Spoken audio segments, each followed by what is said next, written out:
안녕하세요. 저는 대기업에 다니고 있는 평범한 직장인 여자입니다. 제가 가끔 출근 준비를 하면서 여기 있는 사연들을 종종 듣곤 합니다. 여기에 올라오는 이야기들을 들을 때마다 드라마 내용이 아니라 진짜 저런 일들이 실제로 일어난다고 하면서 놀라곤 했었는데 그런 일이 저한테도 일어나고 말았어요. 제게 일어날 리 없을 것 같던 일이 일어나니 처음엔 어디 말하기도 부끄럽고 혹여나 이 일로 저를 불쌍히 여길까봐 겁이 많이 났었는데 지금은 아무렇지도 않고 그냥 웃겨요.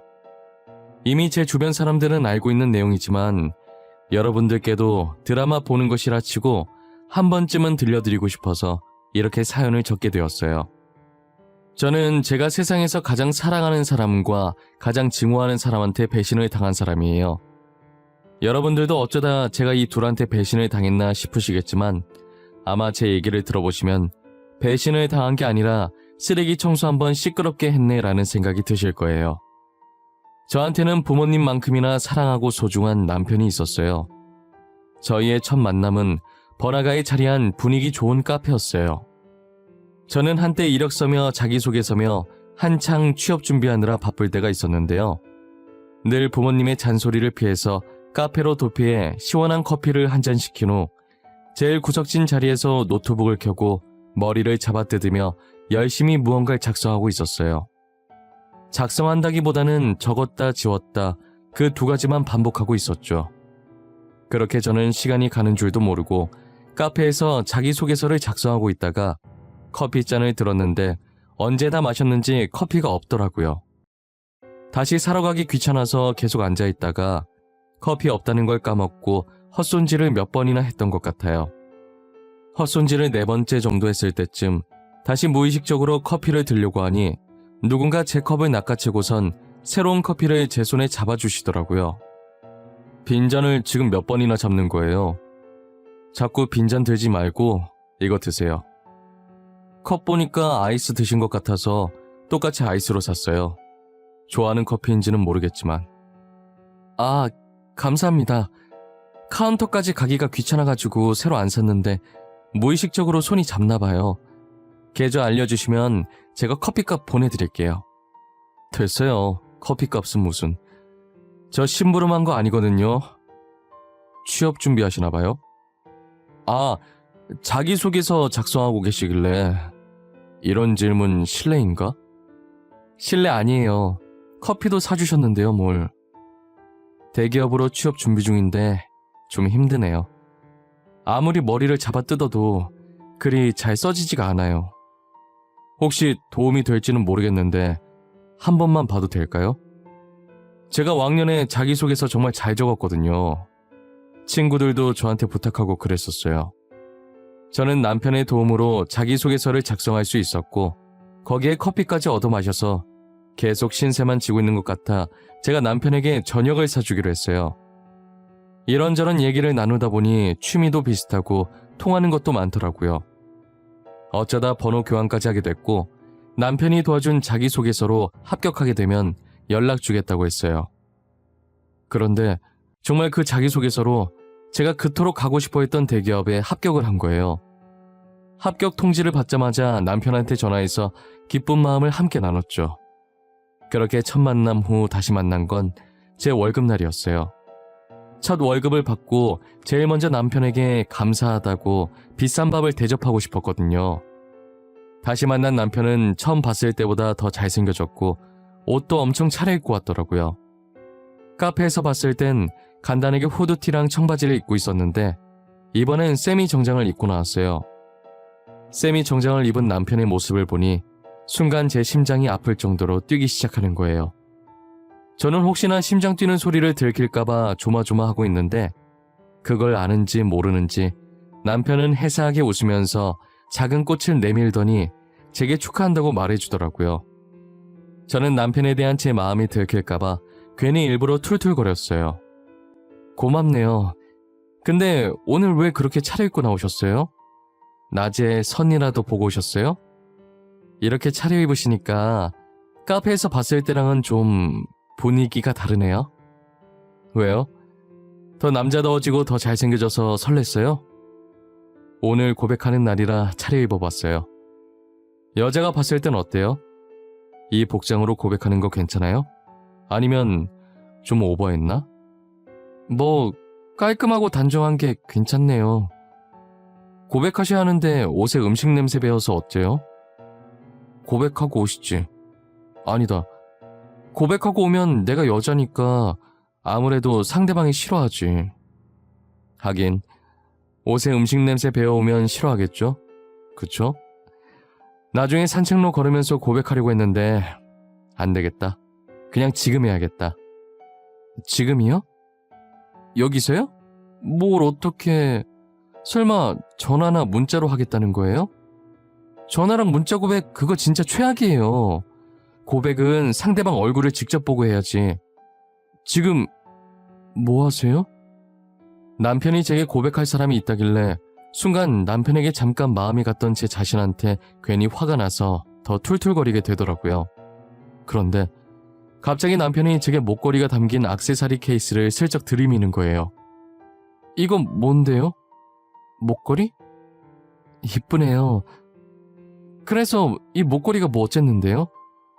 이제 하다 이거 주면서 고백하는 게 좋을지 확인받는 거예요? 아니에요. 아까부터 왜 이렇게 목소리가 퉁명하실까? 혹시 저한테 화나신 거 있어요? 나 뭐 잘못했나? 잘못한 거 없는 것 같은데. 네, 그쪽은 잘못한 거 하나도 없어요. 그냥 제가 제 자신한테 화난 거예요. 이 목걸이 주면서 고백하면 여자분 좋아하시겠네요. 오늘 고백 성공하시겠어요. 그래요? 이거 제가 이나 씨께 드리는 목걸이에요. 이쁘다고 하니 다행이에요. 혹시나 별로면 어쩌나 했는데. 이 목걸이가 제 거라고요? 왜요? 아니, 싫다는 게 아니라 고백하는 분께 드리려던 거 아니었어요? 근데 이게 왜 제 거예요? 취업 축하 선물인가? 뭐 그렇게도 되겠네요. 취업 축하 겸 제 마음 좀 받아달라는 뇌물? 이렇게 고백할 건 아니었는데 사실 카페에서 처음 봤을 때부터 이나 씨한테 반했었거든요. 저는 목걸이 주면서 고백하는 게 좋을지 확인받는 거냐고 심술 가득한 목소리로 대답했었는데 알고 보니 그 목걸이의 주인이 저였던 거예요. 남편은 이렇게 고백할 건 아니었지만 카페에서 처음 봤을 때부터 자기 이상형이라 반했었다고 결혼을 전제로 자기랑 진지하게 만나보면 안 되겠냐고 하더라고요. 웃으면서 그렇게 얘기하는데 제 심장은 또 마음대로 힘차게 뛰기 시작하더라고요. 저는 잠시 상황 파악이 안 돼서 멍하니 떨떠름하게 있다가 남편이 자기 말 듣고 있는 거냐며 제 눈앞에 손을 왔다리 갔다리 하는 바람에 정신 차리고 고개를 세차게 끄덕였어요. 그렇게 저희의 연애는 마치 연애가 처음인 새내기처럼 풋풋하게 시작하게 되었어요. 저는 여러분도 알다시피 대기업에, 남편은 부모님 회사를 물려받으려고 후계자 수업을 듣고 있었어요. 사실 저도 연애만 했을 때는 남편 집안이 어떤지 잘 몰랐다가 상견례하면서 알게 됐어요. 카페에서 봤을 때 대충 걸쳐도 귀티나 보이더니 역시나 어느 기업의 아들이었던 거죠. 부잣집 도련님이라고 해서 제 태도가 바뀌거나 남편의 태도가 바뀌거나 하진 않았어요. 제가 자신보다 못한 집안이라고 무시하지도 않았고 저도 저보다 부유한 집안이라고 해서 속물처럼 행동하거나 불편해하거나 하지 않았어요. 서로 좋아서 만난 것이기 때문에 저희에게 집안은 아무 필요가 없었거든요. 서로에 대한 마음만 변함없다면 아무래도 괜찮았어요. 저희는 빨리 결혼하게 될 줄 알았는데 3년 정도 긴 연애를 하고 결혼을 약속하게 됐어요. 이미 상견례는 다 마친 상태였고 결혼식 날짜만 다가오기를 기다리고 있었죠. 그러다 갑자기 저희 회사의 중요한 프로젝트가 앞당겨지면서 결혼을 3일 정도 뒤로 미뤄야 할 것 같은 상황이 생긴 거예요. 급하게 결혼 날짜를 변경할 수 없겠느냐고 예식장에 연락을 드렸지만 이미 예식장에 다른 날짜들은 예약이 꽉 차서 변경할 수가 없겠더라고요. 그렇다고 취소할 수도 없는 노릇이고 결국은 결혼식을 예정된 날짜에 하고 신혼여행만 미루게 됐어요. 그렇게 저희는 결혼식만 올리고 바로 신혼집으로 들어갔어요. 신혼집에서 첫 저녁밥을 차려 먹는데 이제야 결혼했다는 사실이 실감나면서 기분이 참 묘하더라고요.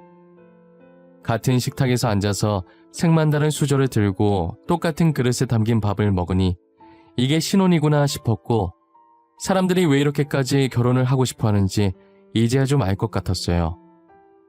저는 앞으로는 평생 이 사람과 이 집에서 행복한 일만 가득했으면 좋겠다는 생각을 했어요. 하지만 제가 이런 행복한 상상을 한 지 몇 시간도 채 지나지 않아서 제 인생에서 최악이었던 불청객의 등장으로 인해 아름답게 꿈꾸던 결혼 생활은 산산조각이 나버렸어요. 처음으로 신혼집에서 자고 일어났는데 제 옆에 누워있어야 할 남편이 안 보이더라고요. 잠깐 화장실이라도 간 건가 싶어서 시간 확인하려고 침대 옆에 놔둔 제 휴대폰을 들었어요. 시계 밑에는 메시지가 왔다고 알림이 하나 떠 있는 거예요. 새벽부터 누가 보낸 건가 싶어서 눌러봤는데 내용을 보자마자 잠이 확 깨서 몸이 저절로 일어나지더라고요. 제게 메시지를 보낸 이는 다름 아닌 남편이었고, 내용은 지금 다시 생각해도 기가 막히는데, 아직 저희가 혼인신고를 하지 않은 상태니까 다른 거 할 필요 없이 그냥 깔끔하게 헤어지자고 온 거예요. 자기는 이미 짐을 다 정리했으니 저도 일어나는 대로 짐 챙겨서 각자 갈 길 가자면서요. 이게 무슨 자다가 날벼락을 맞은 건지 아직 잠에서 안 깬 건지 지금 제가 제정신이 맞는 건지 모르겠더라고요. 혹시나 해서 옷장이며 서랍이며 다 뒤져봤는데 남편 짐이 하나도 안 보였어요. 마치 제가 귀신이랑 결혼을 한 것 마냥 원래 아무것도 없었다는 듯이 깨끗하더라고요. 순간 아직 결혼 안 했는데 내가 착각하고 신혼집에 먼저 들어왔나 싶어서 헛웃음도 났었어요. 곧 있으면 출근도 해야 하는데 도저히 이 정신머리로는 회사 가도 일을 못할 것 같아서 반차를 썼어요. 도대체 이게 무슨 일인지도 모르겠고 여기 계속 있어봤자 답이 안 나올 것 같아서 일단 저는 전날 입주해서 얼마 없는 짐을 챙겨 그대로 친정으로 갔습니다. 친정 어머니께서는 제 꼴을 보자마자 결혼하자마자 벌써부터 부부싸움 한 거냐고 난리시더라고요. 너 꼴이 이게 뭐야? 너 설마 신서방이랑 싸운 거야? 이거사, 너네 결혼한 지 1년이 지났냐 2년이 지났냐? 이제 겨우 하루 됐는데 벌써부터 부부싸움하고 이렇게 짐 싸서 친정으로 오면 어쩌자는 거야? 엄마 진정해. 나 신서방이랑 안 싸웠어. 그냥 자고 일어나 보니까 일방적으로 차여있던데? 웃기지? 나도 지금 이게 무슨 상황인지 모르겠네. 몰래카메라인가? 엄마, 혹시 내 뒤에 이경규 아저씨 따라오고 있어? 너 지금 무슨 소리 하는 거야? 지금 농담이 나와? 내가 알아들을 수 있게 얘기 좀 해봐. 뭐가 어쨌다고? 자고 일어나 보니까 차여 있었다고? 네가 신서방한테? 내가 차였더라고, 신서방한테. 나도 지금 이해가 안 되는데 엄마라고 이해가 되겠어? 자고 눈 떴더니 옆에 아무도 없고 신서방한테 헤어지자는 메시지만 와있더라. 기가 차 아주. 너 어제 신서방한테 뭐 잘못한 거 있어? 잘 좀 생각해봐. 잘못한 게 있는지 없는지. 괜히 저러지는 않을 거 아니야, 안 그래? 괜히 저러면 진짜 걔는 또라이지. 엄마, 진짜 미치겠는 건 뭔 줄 알아? 아무리 생각해봐도 내가 잘못한 건 하나도 없다는 거야. 밥 잘 해먹이고 설거지도 내가 하고 첫날 밤 잘 보냈고 도대체 내가 뭘 잘못한 거냐고. 제가 아무리 말을 해도 저희 친부모님은 제 말을 이해하지 못하시더라고요. 당사자인 저도 지금 벌어진 이 상황이 이해가 안 가는데 부모님은 오죽하시겠어요? 부모님의 답답한 그 심정 100번이고 1000번이고 이해가 돼요. 하지만 저도 제 머리를 잡아 뜯으면서까지 생각을 해봐도 도무지 이별의 원인을 찾지 못했어요. 어제 저녁부터 오늘 새벽까지 있었던 일을 부모님께 말씀드렸지만 가만히 듣고 계시던 부모님께서도 갑작스러운 이별의 원인을 찾지 못하셨어요.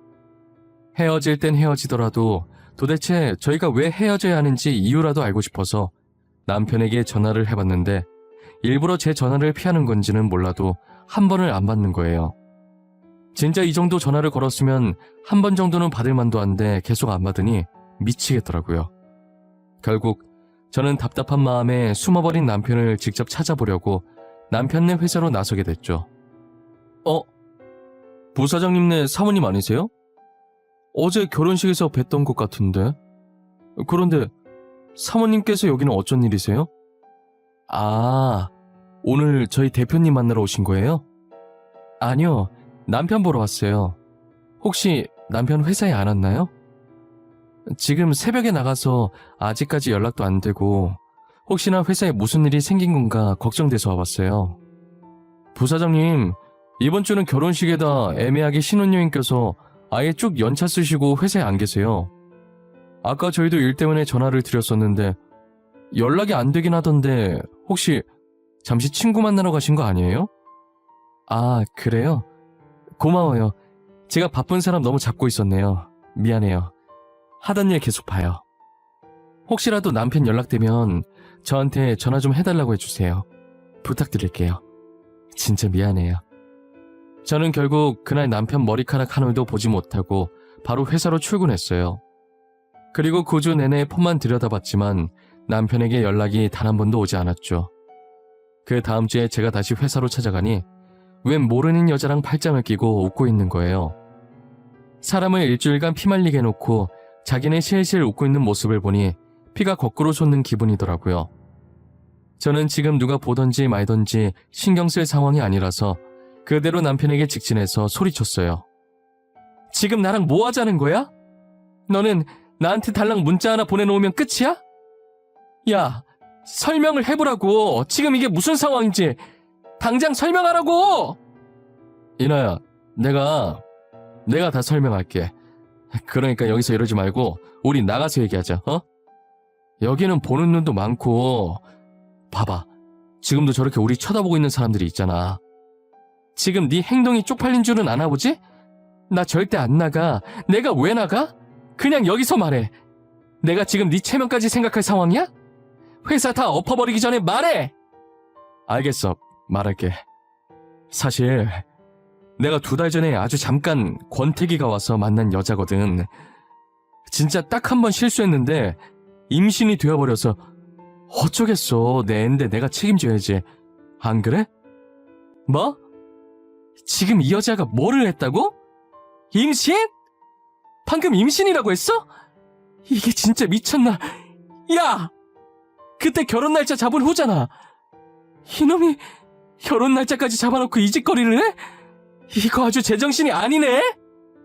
알고 보니 잠깐 만난 여자랑 딱 한 번 실수한 게 바로 임신이 되어버리는 바람에 제게 이별을 통보하고 급하게 근처 교회에 양해를 구하고 둘이서 몰래 결혼식을 올린 뒤 신혼여행을 갔다 왔다는 거예요.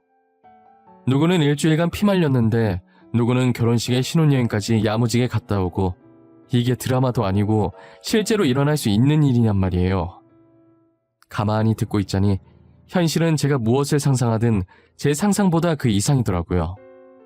정말 기가 차서 웃음도 안 나오고 화도 안 나오고 아마 당해본 사람만 제 기분을 느낄 수 있을 거예요. 어떤 여자인지 낯짝이나 보자고 남편 옆에 서 있는 여자 보면 어디선가 본 적이 있는 사람 같더라고요. 가까이 가서 얼굴을 자세히 보는데 분명 본 적은 있는 것 같은데 도무지 기억이 안 나는 거예요.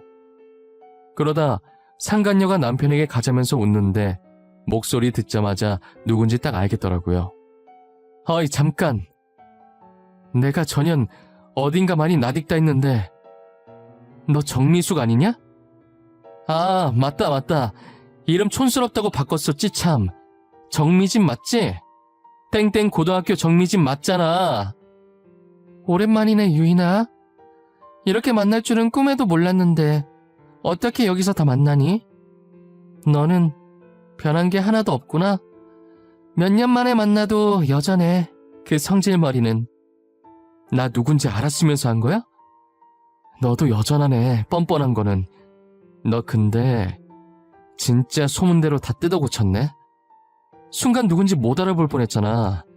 고칠 거면 돈 좀 더 주고 잘 고치지. 조만간 코에 실리콘 빠지겠어. 지금 내 걱정할 때가 아닌 것 같은데?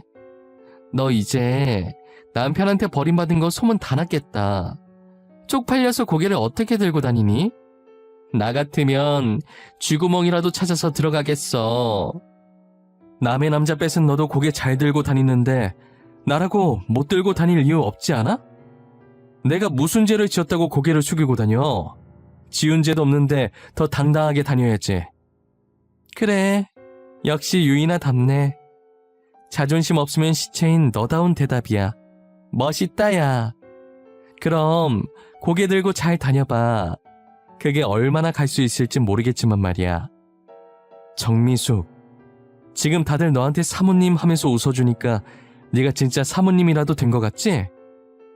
뒤에선 다 임자 있는 남자 꼬신 첩이라고 말해. 첩. 알아? 너는 다른 사람들한테 그저 첩일 뿐이야. 첩이라는 제 말에 욱한 건지 아니면 촌스러운 예전 이름을 불러서 욱한 건지 상간녀는 제게 다가와서 뺨을 치는 거예요.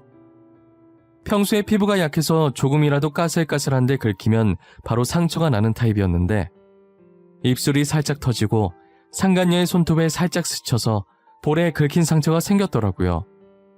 저는 상간녀를 보며 방금 네가 한 짓 후회하게 만들어주겠다고 말하고 남편 회사에서 빠져나왔어요. 남편 회사에서 나오자마자 곧장 병원으로 달려가 진단서를 받았어요. 그리고 상간녀 소송을 하기 위해 필요한 증거들을 모으기 시작했죠. 일단 남편 회사에서 저희의 영상을 찍고 있던 사람들 중에 저와 안면이 있는 직원이 있었어요. 그 직원에게 연락해서 익명은 보장해 줄 테니 낮에 찍었던 영상을 달라고 해서 받아냈어요.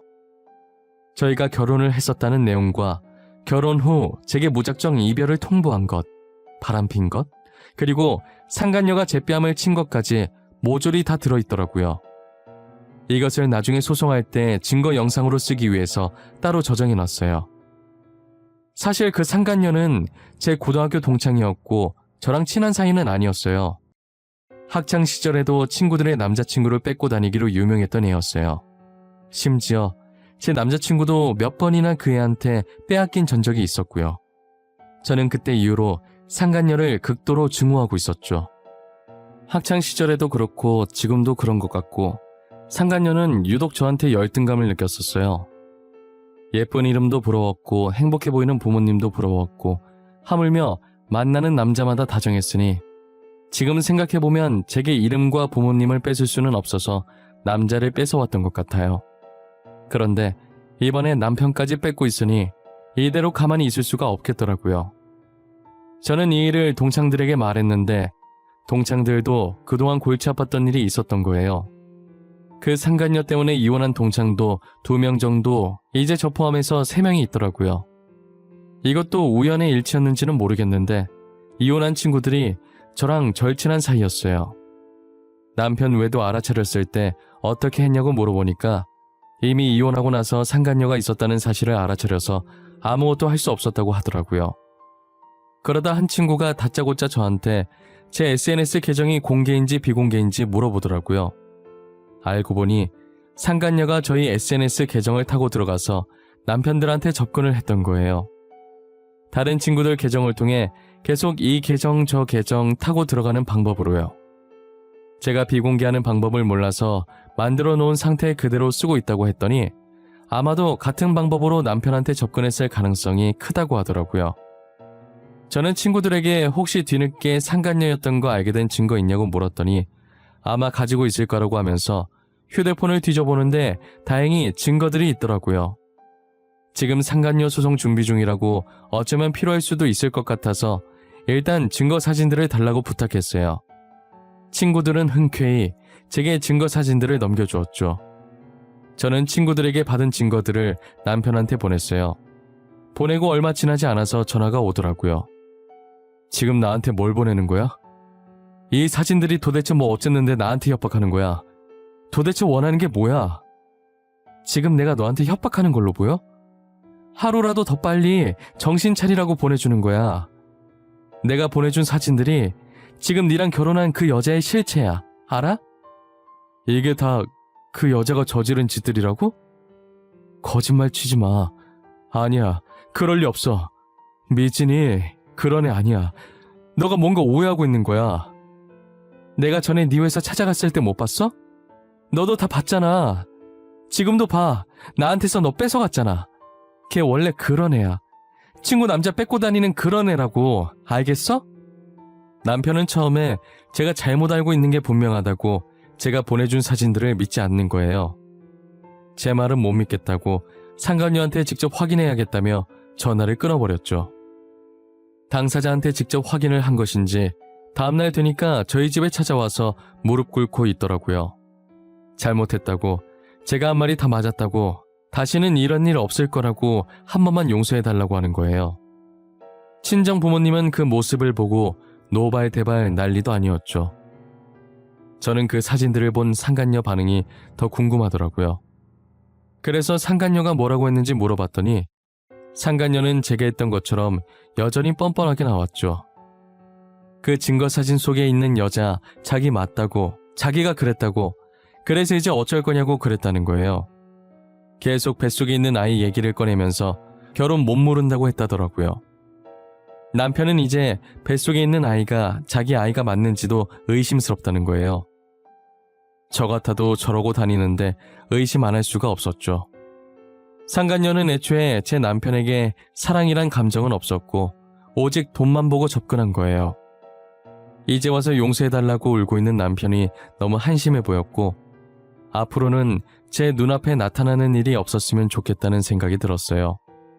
제가 용서 받아줄 마음 없다고 돌아가라고 했지만 남편은 일어날 생각을 하지 않았죠. 결국은 저희 어머니께서 소금을 뿌리시고 난리치는 통에 쫓겨나다시피 나갔어요. 저는 남편과 상간녀를 고소했고 위약금도 받아냈어요.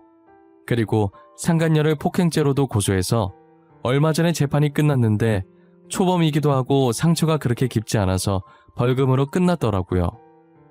감옥에 못 보낸 게 한이라며 그 자리에서 몇 대 더 맞을 걸 그랬다 싶었어요.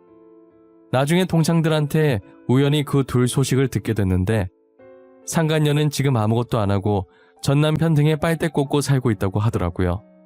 그리고 뱃속에 있던 아기도 과연 누구의 아이일지 저희끼리도 되게 말이 많았었는데 낳고 보니 그 많은 남자들 중에 하필 또 전 남편의 아이가 맞았던 거예요. 결국 전 남편은 이혼도 못하고 상간녀와 계속 살고 있다는 소식을 들었어요. 상간녀 때문에 골치 아픈 건 전 남편뿐만이 아닌 것 같더라고요.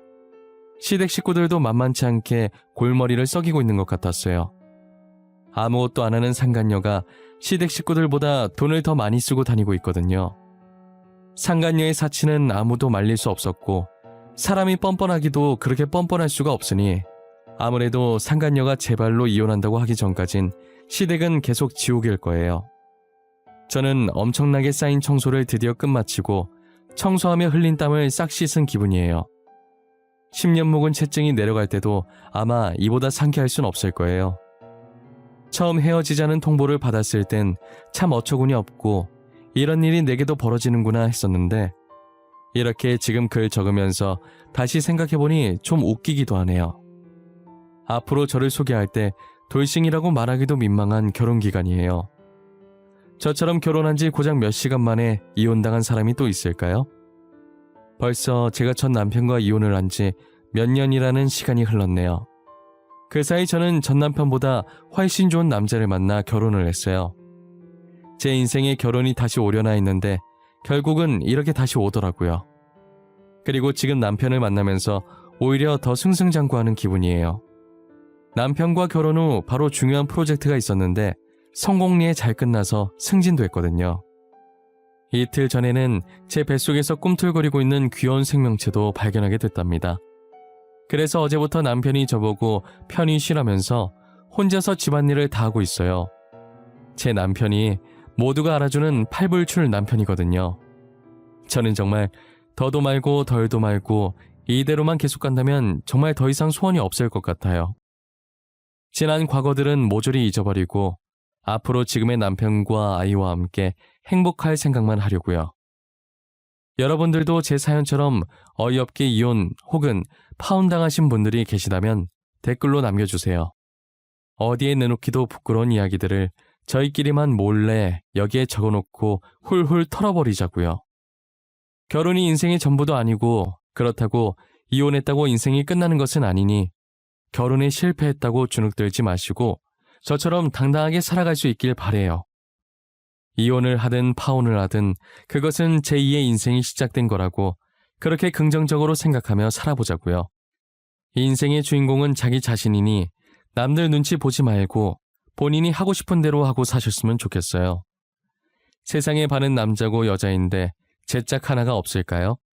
기다리다 보면 저처럼 언젠간 좋은 짝들이 오게 될 거예요. 지금까지 저의 긴 이야기를 들어주셔서 감사합니다. 여러분들에게도 늘 행복한 기운만 가득하시길 바랄게요.